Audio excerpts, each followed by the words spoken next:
तर नमस्कार मंडळी, कसे आहात सगळे? योगशाली चॅनलमध्ये मी वैशाली पाटील तुमचं मनापासून स्वागत करते. तर 77व्या रिपब्लिक डेच्या तुम्हाला खूप साऱ्या शुभेच्छा. तर व्हिडिओला सुरुवात करूया की मी सावित्रीबाई ज्योतिबाराव फुले या सिरियलमध्ये आजच्या एपिसोडमध्ये काय घडलं ते आपण पाहूयात. तर अक्का ज्या आहेत त्या म्हणतात की काय धारेश्वर हा मुलगा आहे ग ह्यो, एवढ्या लोकांमध्ये बोलायचं म्हणजे केवढं धाडस आहे. एवढ्या मोठ्या सगळ्या लोकांमध्ये बोलायचं म्हणजे साधी गोष्ट नाही ग ही.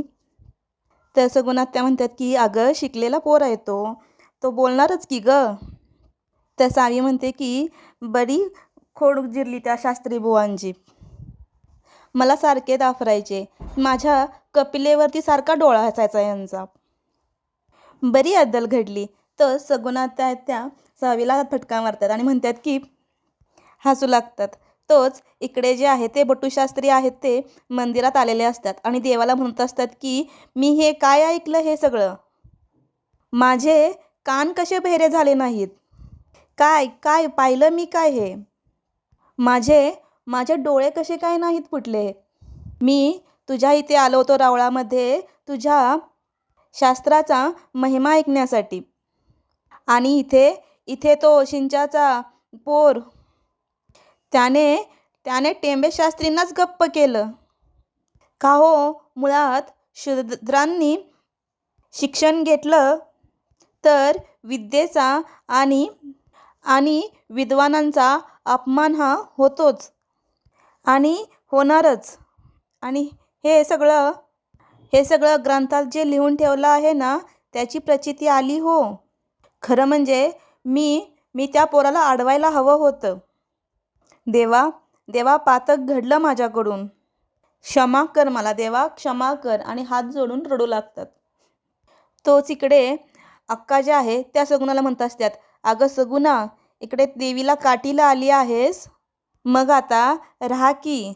अगं अंबाबाईची काठी सगळ्या गावाला प्रदक्षिणा घालती आणि अगं लय बघण्यासारखा सोहळा असतोय, मजा येते.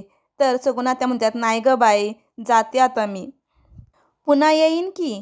आणि सगुणा त्या म्हणतात की मी तर प्रार्थना केली आहे की या अंबाबाईला फुल्यांच्या घरी लवकर पाठव.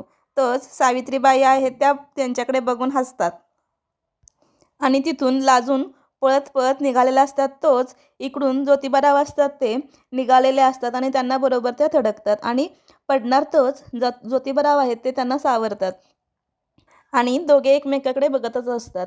तोच सावित्रीबाई आहेत त्या लाजून पुढे जातात आणि म्हणतात की म्या जो ऐकते रांगोळी काढायला आले होते. तर ज्योतिबाराव म्हणतात की असं होय का, पण तिकडे बघतात तर रांगोळी काढलेली असते. तर ज्योतिबाराव म्हणतात की अहो पण रांगोळी तर काढलेली आहे. तर गमतीने त्या डोक्यावरती हात मारून घेतात. तर इकडे ज्योतिबाराव हसू लागतात. तर त्या पुन्हा धडकणार. तोच ज्योतिबाराव म्हणतात की आधी तुम्ही जा. आणि त्यांच्या हातात जे पुस्तक असते ते बघून सावित्रीबाईंना पण आठवते की आपल्याकडे पण पुस्तक आहे म्हणून. तर तेव्हा सावी आहे ती म्हणते की तुम्हाला पुस्तक वाचता येतं? तर ज्योतिराव म्हणतात की होय येतं का, ते पुस्तकात एवढे चित्र असतात तर मग त्यात एवढी माहिती असते, असं सावी जी आहे ते ज्योतिबारावांना विचारत असते की. तर ती म्हणते की तुम्ही ते रात्री शास्त्री बुवांना म्हणलं होतं तसं सगळं असतंय वे. तर ज्योतिबाराव आहे ते म्हणतात की तुम्ही बघितलं आहे काय पुस्तक. ज्योतिबाराव म्हणतात की तुमच्याकडे पुस्तक आहे. तर सावी म्हणते की होय माझ्याकडं पुस्तक आहे, दाखवू तुम्हाला. आणि तर ज्योतिबा मान हलवतात. तर म्हणतात दाखवते तुम्हाला आणि पुढे निघून जातात. तोच त्यांच्या लक्षात येतं आणि परत त्या ज्योतिबारावांकडे येतात. तर सावी त्यांना येऊन म्हणते की नग इथं नको, तुम्ही गोट्यात येऊन थांबा, मी तिकडं घेऊन येते पुस्तक. तर कुतूहलाने ज्योतिबाराव असतात ते सावीकडे बघतच असतात. तोच इकडे पुण्यात ज्योतिबारावांची बहीण असते ती आलेली असते आणि त्यांच्याबरोबर मुलगी असते आणि त्या मुलीकडे बघून म्हणत असतात वा गं वा, किती गोड मुलगी आहे ही, काय शोभल की नाही ही बायको ज्योतिबाला. आणि रघुदादाला विचारत असतात, अरे बोल की रघुदादा काय म्हणतोय. तसं वहिनी म्हणते की होय होय. तोच रघुदादा म्हणतो की अगं अक्का, अगं सोन्याहून पिवळं होईल बघ. तर चला तर मग जाऊया दादांकडं आणि ही सोयरीक जुळवूनच टाकूया असं त्या म्हणत असतात. तर अक्काच्या ज्या नवरा असतो तो म्हणतो की होय होय, चल जाऊया आपण त्यांच्याकडे आणि ही जर सोयरीक जुळली तर सगळा बारदाना तो आपलाच. तर त्या अक्का इथे म्हणतात होय होय. तर तोच नवरा जो आहे तो म्हणतो की त्या राजारामला नुसतं डोळं दाखवलं तर तो गप्पच. त्याला मी डोळ्याने तिथंच गप्प करीन. आणि इकडे ज्योतिबाराव आहे ते पुस्तक वाचत असतात. तोच तिकडून सावी जी आहे ते पुस्तक घेऊन हळूच येऊन वाकून बघत असते की ज्योतिबाराव काय करत आहेत ते. आणि त्यांच्याकडे येऊन करतात आणि आपलं जे पुस्तक आहे ते त्यांना देतात. तर ज्योतिबाराव म्हणतात की पुस्तकाकडं सगळं जळलेलं असतं ना, तर ते म्हणतात हे पुस्तक तुझं आहे. तर सावी म्हणते होय. तर ज्योतिबाराव म्हणतात की हे तुला नीट नाही ठेवता येत. तर सावी म्हणते की काय झालं. तर सावी म्हणते की काय झालं. तर ज्योतिबाराव आहेत ते म्हणतात की हे जळालं आहे. हे कसं जळालं आणि हे कुणी जाळलं. तर सावी गप्प उभाच असते. तर ज्योतिबाराव म्हणतात की हे पुस्तक वाचायचं असतं, जाळायचं नसतं. तर ज्योतिराव म्हणतात की तू जाळलंस. तर सावी म्हणते की नाही. तर सावी म्हणते की नाही, ते जळालेलं वाचवलं मी. तर ज्योतिराव म्हणतात मग ते काय चुकून जाळलं का. तर सावीला आठवतं की अक्कानं ते पुस्तक कसं चुलीत टाकलेलं असतं ते. आणि सावी जी आहे ती कावरी-बावरी बघून इकडे तिकडे बघतच असते आणि ते पुस्तक घेऊन बघू लागतात. तर ज्योतिबाराव आहे ते सावीला म्हणतात की छान छान आहे हे पुस्तक, तुम्हाला कुणी दिलं. तर सावी म्हणतात की त्या गोऱ्या माणसांनी दिलं. तर सावी म्हणते की ते त्यांनी दिलं, मी घेत नव्हते, पण ते चित्र बघितलं, ते चित्र बघायला ते खूप आवडतात. तर म्हणून मी घेतलं, नाहीतर मी हात पण नसता लावला. तर ज्योतिराव आहे ते म्हणतात की का का नसता हात लावला. तर सावी म्हणते की तशी मुभा नाही हो. तर ज्योतिबाराव म्हणतात की मग घरातल्याने कुणी बघितलं तर. तर सावी म्हणते की अहो म्हणून तर लपून ठेवलं होतं. पण पण तुम्ही शिकलेला आहे ना व. तोच सगुणा आत्या आहेत त्या ज्योतिरावांना हाक देतात. तर ज्योतिबाराव म्हणतो की आलो आलो. तर ज्योतिबाराव आहे ते म्हणतात की येतो म्या. तर सावींच्या एकदम लक्षात येतं की आपलं पुस्तक आहे ते ज्योतिबाराव घेऊन गेलेत. तर म्हणते अरे माझं पुस्तक, अरे माझं पुस्तक पळवलं, अरे थांबा थांबा. तर इकडं अक्का ज्या आहेत त्या सगुणाला म्हणतात की अगं सगुणा, काठीला गोंडा बांधायचा होता तो राहिलाच की ग. तर सगुणा त्या म्हणतात की अगं होय का, आता ते बांधला, इथं आलोय म्हणजे बांधल्यासारखंच आहे की. आणि तिथं जाऊन बांधायचं काय आहे तेव्हा ते. तोच सावीची आई आहे ती म्हणते की आता लय फाट नको फुटायला, ते काय ते लवकर करूनच घ्या. तच सगळ्या त्या म्हणतात वय वय. इकडे पाटील जे आहेत ते दादांना म्हणत असतात की अहो दादा, थांबला असतात तर. तर दादा म्हणतात की नको, आता नको थांबायला. काय नाही हो, तिकडं राजाराम एकटाच आहे आणि तो काय काय बघणार. तर दादा म्हणतात की बाकी पाहुणचार सगळा चांगला झाला बघा बरं का. तर इकडे सगुणा आत्या आहेत त्या ज्योतिबाराव त्यांच्याजवळ आलेले असतात. त्यांना म्हणतात की अरे इकडे येताना तुला मिनत्या कराव्या लागल्या होत्यात आणि आता पाय निघणार आहे तुझ्या घरातून. पाटीलवाडा एवढा आवडला काय तुला. चल आता. तोच ते तिथून निघू लागतात. तर सावी इकडून बघतच असते आणि ज्योतिबाराव इकडे येऊन पाटलांच्या पाया पडतात आणि इकडे बघतात तर सावी त्यांच्याकडे बघत आहे हे ज्योतिबारावांना कळतं आणि त्यांच्याकडे बघता बघता ते बैलगाडीत बसतात. तोच इकडे दादा जे आहेत ते म्हणतात की चला निघतो आम्ही. तोच पाटील जे आहे ते म्हणतात की काय असेल ते सांगावा धडा आम्हाला. तर दादा म्हणतात की सगुणा काय आहे तो निरोप धाडल तुम्हाला. आणि कसं आहे नव का, ज्योतीच्या लग्नाची सगळी सूत्रं आम्ही सगुणाला दिली आहेत. तोच इकडे सावी जी आहे ते ज्योतिबारावांना खुणवते की पुस्तक. तर त्या ज्योतिबारावांच्या लक्षात येतं की त्यांचं पुस्तक आपल्याकडेच आलेलं आहे ते. तोच त्यांच्या लक्षात येतं की पुस्तक आपल्याकडे आहे. तर ते डोक्याला हात लावतात आणि त्यांच्याकडे आश्चर्याने बघत असतात की आता ते पुस्तक कसं द्यायचं त्यांना. तोच इकडे दादा म्हणतात की म्या पुष्पहार करणार आणि ज्योतीनं तो हार कुणाच्या गळ्यात घालायचा ते ती ठरवणार. तर सगुणात्या म्हणतात, अरे काय दादा काय म्हणतोय तू. तोच ज्योतिराव इकडे म्हणतात की सावीचं पुस्तक चुकून आपल्याकडंच राहिलं. सावी म्हणते की आता या सगळ्यांसमोर मी पुस्तक कसं मांडू.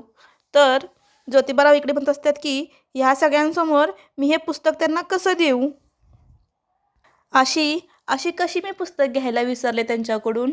आणि सावी जी आहे ती युलूच्या तोंडाने बघत असते त्यांच्याकडे. कशी भूल पडली मला बाई.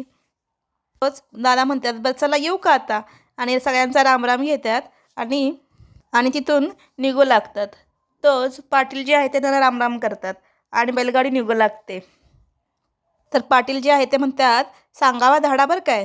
तोच बैलगाडी पुढे पुढे चालत असते आणि सावी जी आहे ती त्यांच्याकडे बघतच असते आणि त्यांना हात करत असते आणि तशीच विचार करत असते.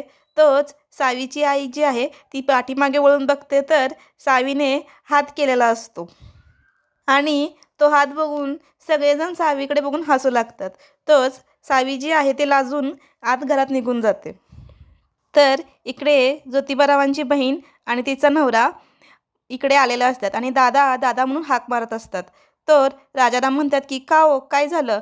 तर दादा जे तिचा नवरा आहे तो म्हणतो की अरे दादा कुठे गेल्यात. तर राजाराम जे आहेत ते म्हणतात की काय नव्हं ते दादा आहेत ते ज्योतीला पोरगी बघायला गेल्यात. तर ते ते म्हणतात की कवा गेल्यात. तर राजाराम म्हणतात की 2 दिवस झालं. ते राजाराम म्हणतात की ते आऊच्या कुठल्या तरी पाहुण्यातली आहेत.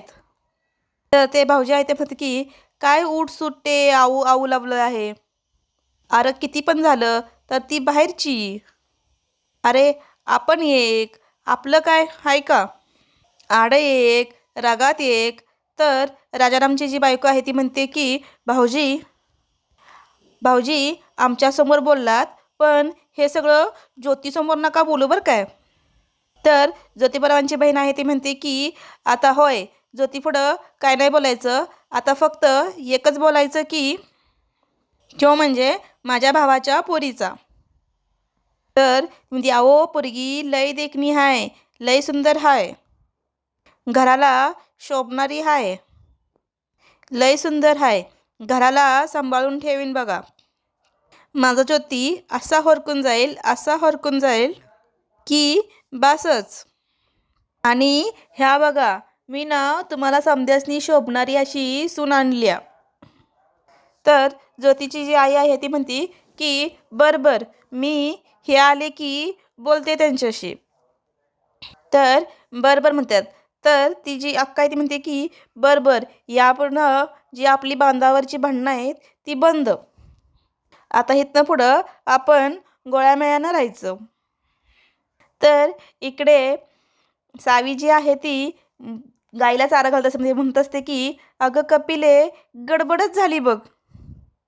अगं गडबड म्हणजे मी एवढं जपून ठेवलेलं पुस्तक त्या पुण्याच्या पाहुण्याकडेच राहून गेलं. त्यांनी ते पुस्तक घेतलं ते दिलंच नाही. म्या म्या द्या म्हणाले असतं तर दिलं असतं.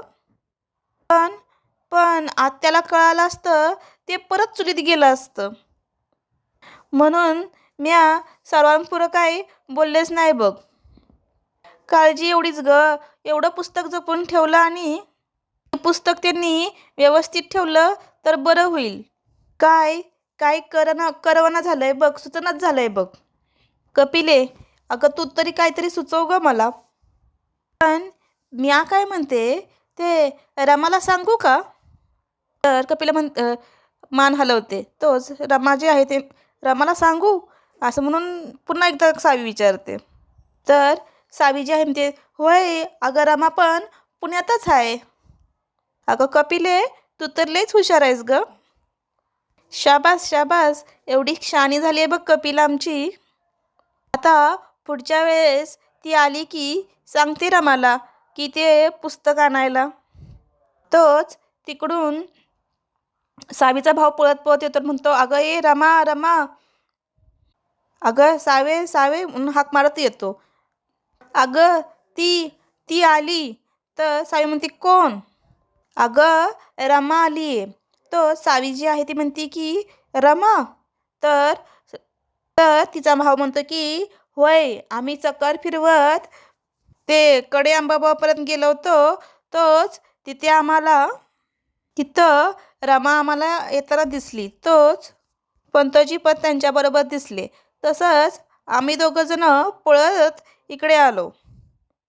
तर सावी म्हणते की म्हणजे म्हणजे देवळापर्यंत आता आली असेल आणि रमा पळत सुटते. तोच सगुणा जे आहेत ते तोच इकडं आत्या जे आहेत ते पाटलांना म्हणत असते की अरे खंडोजी ऐक माझं. तर तू जातोयस तर सावित्रीला बी संग घेऊन जा आणि अंबाबाईची वटी तिच्या हातनं भरून घे. अरे मोरल्या वेळेला येईल की नाही तवा पाहुणी म्हणून येईल ती. तर पाटील थोडेसे भावूक होतात आणि म्हणतात की पाहुणी, माझ्याच घरात माझीच लेक पाहुणी म्हणून येणार. तोच पालखीचा येल्याचा आवाज येत असतो. ते पाटील म्हणतात, लक्ष्मी बिगिनी या तुम्ही दोघीजणी, मी मोहरं जातो. तू तू सावीला घेऊन ये. तर लक्ष्मी म्हणते की होय मी येते घेऊन तिला, आणि पाटील निघून जातात. तर लक्ष्मी सावीला हाक मारत असते तर सावी घरात नसतेच. तर लक्ष्मी जी आहे म्हणतात की आता ह्या पोरगीला कुठे शोधायचं, आणि त्या शोधू लागतात. इकडे अंबाबाईची काठी आलेली असते. तोच सावी जी आहे ती रमाला शोधतच असते. तोच तिला अंबाबाईची काठी दिसते. तर तिथे ती देवीच्या पाया पडते आणि पुन्हा शोधू लागते. तोच सावीला पंत आहेत ते दिसतात, पण पंत थोडेसे रडलेल्या अवस्थेत दिसतात. तर सावी त्यांच्याकडे पळत पळत येते आणि त्यांना म्हणते, काका काका रमा कुठे आहे? तोच पंत जे आहेत ते पाठीमागे वळून बघतात. तोच रमा पुढे येते. तर रमा जी आहे ती विधवेच्या रूपात दिसते. तोच सावीला काही कळतच नसते की रमा अशी कशी काय आली आहे.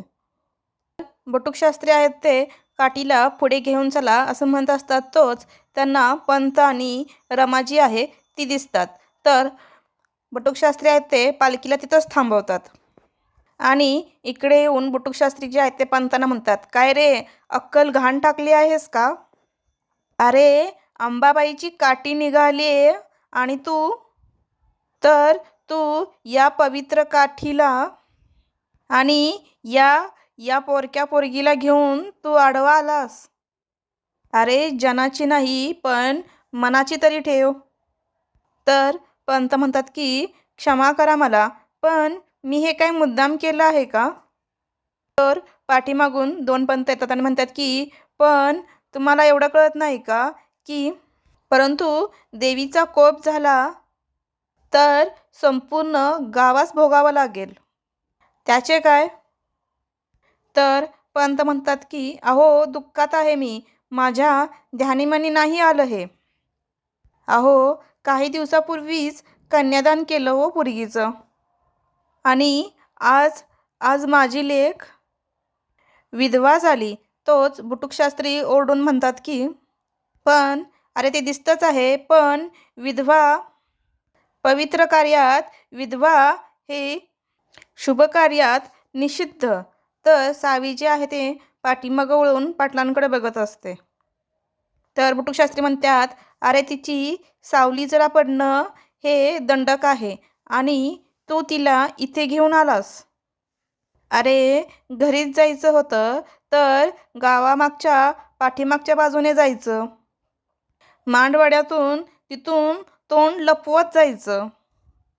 तोच पंडित जे आहे ते म्हणतात की देवीच्या काठीला अपशकुन झाला आहे, काठी माघारी फिरवा. आणि आता पुढील भागात दाखवलं आहे की सर्वत्र गोमूत्र शिपडायचं चाललेलं आहे. तोच सावी जी आहे ती रमाकडे आलेली दाखवलेली आहे आणि रमा जी आहे ती म्हणते की सावी, तू आता आणलेला गजरा मी कधीच घालू शकणार नाही आणि तिचं मुंडन केलेलं दाखवलं आहे यात. आणि इकडे ज्योतिबारावांच्या पुढे प्रश्न पडलेला आहे की जर लग्नाला होकार दिला तरच आत्या जी आहे ती शाळेला होकार देईल. तर त्याचे मित्र आहेत ते म्हणतात की म्हणजे तू शाळेसाठी ही शाळा केलीस तर त्या पोरीला काय वाटल. आणि इकडे ते म्हणतात की मुलगीसुद्धा बरी आहे आणि ज्योतिबारावांना मुलगी इकडं आवडलेली आहे.